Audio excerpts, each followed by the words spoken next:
Cette adjointe à la culture de la ville de Lyon qui vote aujourd'hui son budget.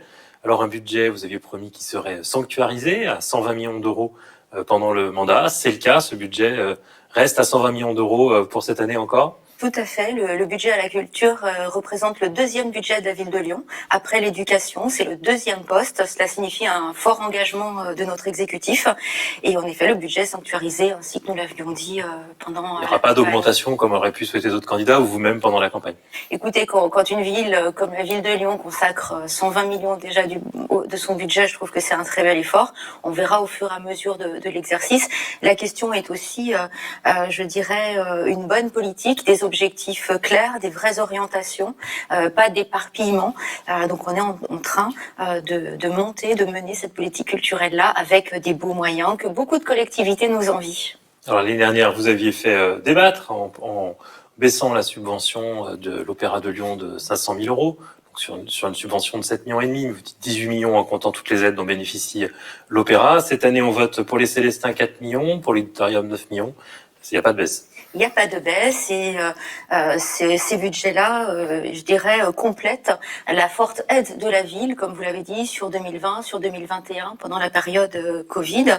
Et c'est grâce aux aides exceptionnelles de la ville que nos maisons, les Célestins ou l'Auditorium, sont aujourd'hui avec des comptes équilibrés. Si la ville n'avait pas été là, nous aurions des équipements en déficit. Donc la ville maintient son soutien fort à ces belles maisons. Donc vous arrêtez de jouer les Robins des Bois en prenant aux institutions riches, comme l'avait pointé Télérama l'année dernière. Ça, c'était une interprétation qui était faite. Mon souci à moi, mon objectif est de mener une bonne politique qui fasse sens et qui permette aux artistes de créer dans la ville et d'être diffusés également. Je continue sur ces axes-là. C'est ce que vous aviez annoncé, financer un peu moins les institutions pour financer plus la création et l'émergence. Le budget création et émergence était 1,8 million à votre arrivée. Vous aviez annoncé un objectif de 3 millions, bientôt 5 millions. Où est-ce qu'on en est ?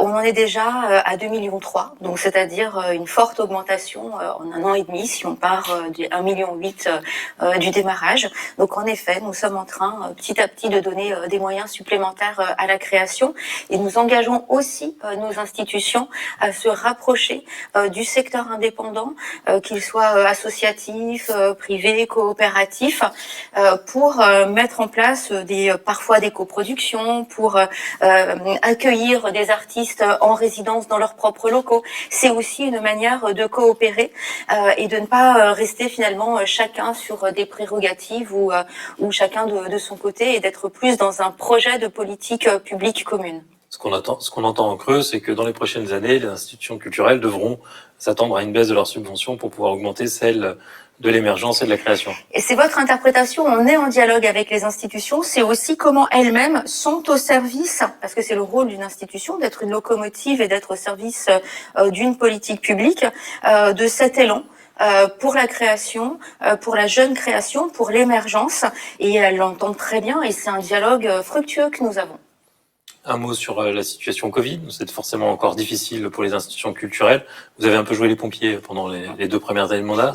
Vous avez prévu en 2022 de continuer encore ? Alors, nous continuons avec un dialogue très important avec les structures les plus en difficulté.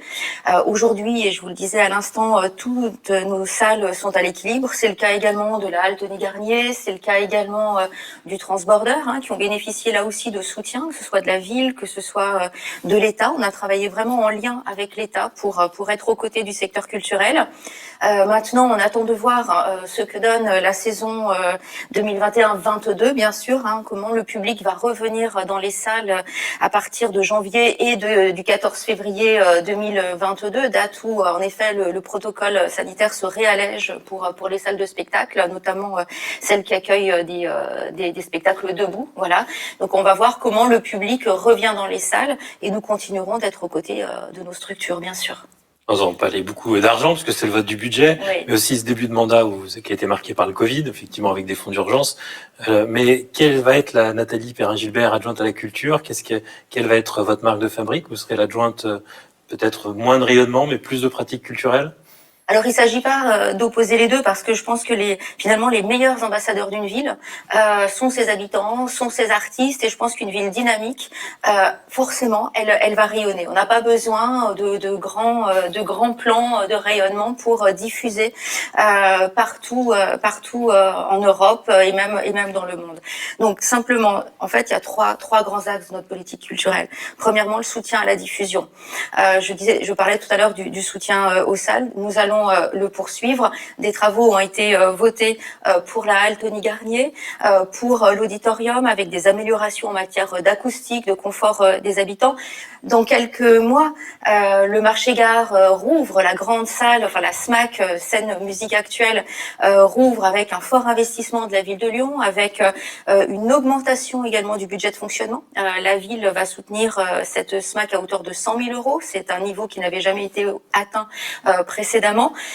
Nous lançons des travaux également sur le théâtre Nouvelle Génération, sur Vèze, deux nouveaux appels à projets, théâtre du 8e, théâtre du 3e arrondissement, et puis un nouveau partenariat avec les galeries, parce que je n'oublie pas l'art visuel, et aussi fait inédit, pour la première fois, la ville de Lyon soutient ses salles de cinéma art et essai, que ce soit les salles de cinéma Lumière, que ce soit le Comédia. C'est une nouveauté, ça va être une nouveauté du budget 2022. Donc vous voyez, la diffusion, c'est aussi bien la musique, le théâtre, le cinéma, les arts visuels. Le deuxième axe, c'est la création. Et là également, nous avons des grands chantiers en faveur de la création qui s'ouvrent et qui ont déjà démarré. D'une part, les ateliers de la création chorégraphique, qu'on appelle les ateliers de la danse. Nous sommes en train de sélectionner les équipes qui vont répondre à notre appel d'offres, et donc les travaux vont démarrer. Enfin, on ne prend pas de retard sur les ateliers de création chorégraphique. C'est également notre ville qui vient de rentrer dans le groupe de l'UNESCO Ville mondiale de la création pour les littératures. 40 villes dans le monde font partie de ce groupe-là. Lyon en fait partie désormais, et donc nous allons en effet travailler avec la Villa Gilet et faire au sein de la Villa Gilet un vrai lieu d'accueil, de création de résidence pour des auteurs, des autrices, des illustrateurs également. Donc nous allons travailler également avec le musée de l'imprimerie, qui accueille aujourd'hui lui aussi des artistes en création, en résidence, bien sûr notre réseau de bibliothèques municipales. Donc et puis c'est le nouvel projet sur les scènes découvertes. Les scènes découvertes, qu'est-ce que c'est? Ce sont des salles avec des petites jauges, mais c'est un accompagnement d'artistes et de compagnies en création. Nous avons 8 scènes découvertes aujourd'hui. Il n'est pas impossible que nous augmentions le nombre de ces scènes découvertes, et surtout le soutien de la ville à ces lieux. L'idée, c'est de donner aux artistes, aux jeunes artistes, les moyens de travailler, de créer, et surtout de se professionnaliser et de pouvoir vivre de leur création. Et le troisième axe, c'est l'éducation.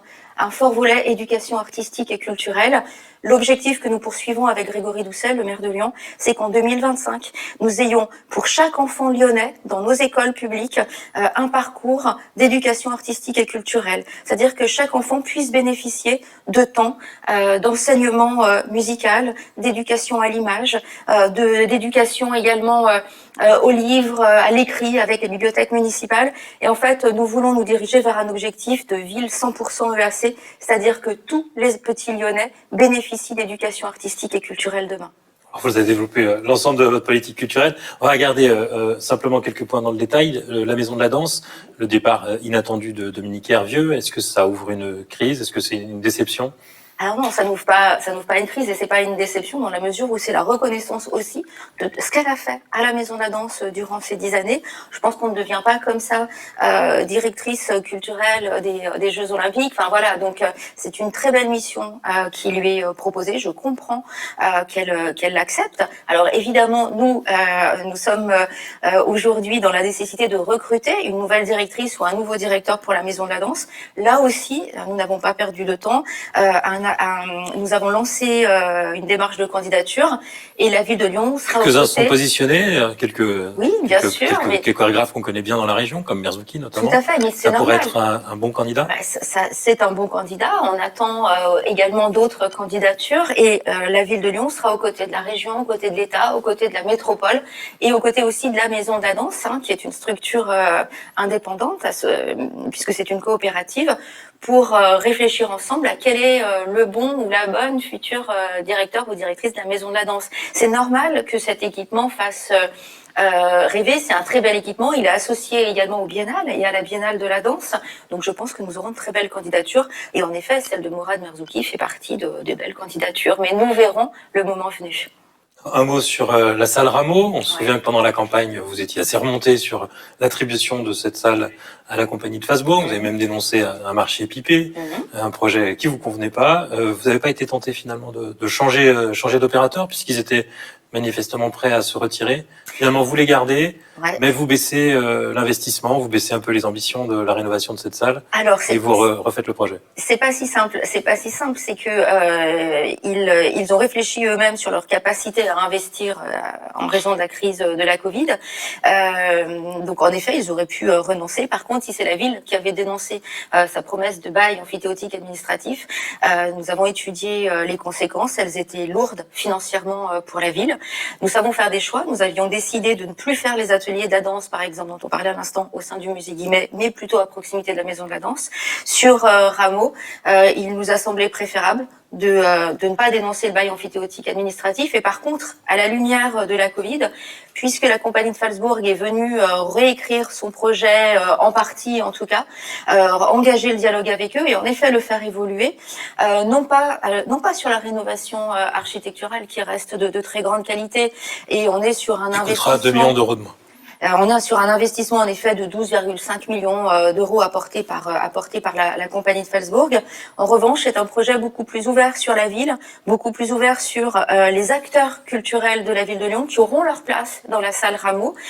Donc en ça, c'est bien plus satisfaisant que le projet en effet initial, avec non pas une grande surface commerciale en rez-de-chaussée qui aurait pu déséquilibrer l'offre, des disquaires, des libraires indépendants, des petits lieux de diffusion aussi, on parlait des scènes découvertes tout à l'heure, mais bien plus un lieu tremplin, un lieu d'accompagnement aussi de compagnies, d'artistes. Donc c'est beaucoup plus satisfaisant en effet dans le contenu du projet, et c'est la raison pour laquelle nous poursuivons avec la compagnie de Falsbourg. Ouverture septembre 2024. Autre sujet sur lequel on vous a entendu monter au créneau, cette fois de manière assez tonitruante, c'est Fagor Brandt. Vous n'étiez pas content de la décision de la métropole de Lyon d'y installer un tramway. Vous avez même dénoncé un mauvais sort fait à la ville de Lyon dans la concertation. C'est des mots que vous maintenez. Ça s'est arrangé depuis avec la métropole? C'est-à-dire qu'en effet, nous n'avons pas été suffisamment associés. Et en tout cas, en tant qu'adjointe à la culture, je regrette profondément ne pas avoir été plus sollicitée sur cette décision. Et je continue à penser que ce n'est pas une bonne décision. Maintenant, elle est prise, dont acte. La métropole a entendu certains arguments dans la mesure où, alors que le site devait fermer à partir de 2020, fin 2022, il va rester ouvert aux artistes, aux structures comme Nuit Sonore, comme les Biennales jusqu'à fin 2023, ce qui nous laisse 2 ans pour construire des solutions alternatives. C'est déjà mieux qu'une fermeture quasi immédiate. On parle de la Soleil? Alors, on parle de la Soleil, en effet, sur le secteur Oulin, la Mulatière, mais encore une fois, moi je travaille avec aussi bien l'association des Biennales que Artifarti pour Nuit Sonore, pour garder une partie de ces beaux événements sur la ville de Lyon. Donc aujourd'hui, nous avons plus d'1 an, 1 an et demi pour travailler. C'est ce que nous sommes en train de faire, et je suis satisfaite d'avoir ce nouveau délai qui nous permet d'équilibrer les choses. Et la Soleil, donc la Soleil, c'est pas fait parce qu'il y avait une inquiétude sur le fait que ça puisse être disponible dès 2024. Alors pour l'instant, là, je dirais que c'est entre les mains de la métropole pour le coup. Dernière question, quelle sera la signature de Nathalie Perrin-Gilbert sur ce mandat? On sait que vous étiez attaché notamment à la photo, vous imaginiez peut-être la création d'un lieu. Est-ce que vous avez avancé? Alors nous avançons avec plusieurs partenaires. Nous avançons bien sûr avec l'Institut Lumière qui a un fonds photographique extrêmement important. Nous avançons avec l'Artothèque de la Bibliothèque municipale de Lyon, où là aussi il y a un fonds photographique sous exploité, mis en valeur. Et nous sommes en train de travailler en effet, mais là j'aurai l'occasion de vous en parler dans quelques mois, sur premièrement un prix lyonnais de la photographie dès 2023, un prix que je veux national, voire international. Et également la mise en réseau de certains lieux et de certains temps d'exposition dédiés à la photographie contemporaine. Je veux pas oublier aussi que nous travaillons avec des galeries. Je pense par exemple à la galerie Le Réverbère, je pense à la galerie Françoise Besson, je pense à la galerie Le Bleu du Ciel. On a aussi tout ce secteur très ou des galeries comme la galerie Item, ce collectif de photographes reporters. Et donc c'est vraiment un travail en partenariat que nous sommes en train de mener. Et là, la photographie, son année, ça sera 2023.